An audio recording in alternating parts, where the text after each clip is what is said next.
Jojo, have you learned nothing? Called gay pop. Freddie, Eddie, and Teddy, my babies. Hi, if you don't know me, which you probably don't, my name is Alice, and I like women. And if you're anywhere near queer media, you've probably held space, holding space for Jojo Siwa. Around April 2023, she became her own gay icon. Gay icon. When she went online and posted stuff like this. She also went on NBC and said this. Oh, she wants that good, yum, yum. Don't get me wrong, yeah. And as much as I didn't want to hear about Jojo Siwa getting Jojo squirty, I was proud of her for coming out and, speaking her truth. She made a music video for her song Karma. She went on more podcasts. So I was like, how do I be a dom femme? And she even performed at Chicago Pride, which I attended.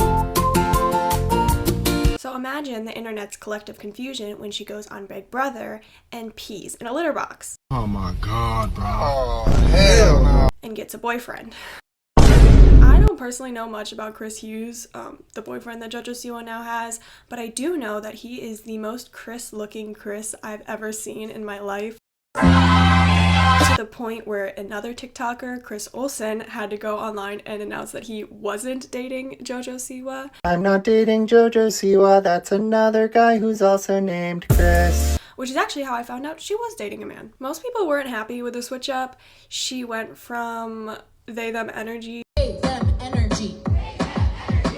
to 6'4" mafia boss, book talk girly. And yeah, I was personally victimized by watching her get dressed up as a cat and pee in a litter box. But let me play devil's advocate here for a second. Do you understand being young and trying to figure yourself out? I couldn't even imagine doing that in front of basically the whole world. And she did say she felt pressured by the community to come out as a lesbian at the time. The exact statement that was from on the Daily Mail seemed to be a little bit out of context. The whole entire statement said that she felt pressured by people around her, like her friends and whatnot. I did try to read the whole article, but it was stuck behind a paywall. And you will not catch me spending any amount of money to read a Jojo Siwa interview. I mean, don't get me wrong, I do understand making fun of famous people. It can be extremely entertaining. That's my line. Peak Karma era, people were quicker to clown on Jojo Siwa than millennials trying to get Stanley Cups at Target. Oh my god, bro. Oh, hell no. The real problem, though, was when she was accused of emotionally cheating on her partner, Kath Ebbs, who she was dating when she started Big Brother. And this wasn't even the first time she was accused of something like this. Her other ex, Avery Cyrus, also posted a TikTok story time, not directly accusing Jojo Siwa, but talking about an ex who had, emotionally cheated with her other ex. And text messages pop up when she's downstairs. Turns out she sent more messages, something along the lines of, oh, I still have the thing you gave me when we first met. And if all this is true, I have to say I'm actually thankful for Chris for taking Jojo away from all of these women she's allegedly messing with. Trust me, I know, Mal. I've been through a lesbian breakup, and let's just say you feel like you're in the trenches. But the feeling of going through a lesbian breakup is similar to the feeling I feel when I have to watch this video of Jojo Siwa as Draco Malfoy. Jojo Siwa doesn't really take herself seriously. She jokes a lot about the things that people have said online. She made her whole song raspy, which is kind of poking fun at people who make fun of her. Even after her whole transition, I don't think she seriously recorded Betty Davis Eyes. Betty Davis Eyes! And thought the internet was gonna start collectively adding it to their playlists.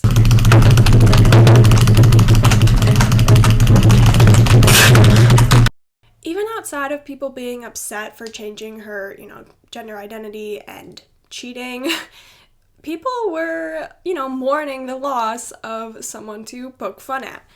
During peak Karma era, people were clowning on Jojo every single day. Dream guest on my podcast? She also went online to say that she felt kind of victimized by the lesbian community for changing her sexual identity. The lesbian community coming at me saying like, how dare you? If I had to apologize every time I changed my label, I would have to be pulling my ukulele from 2019 out of storage. Toxic gossip train.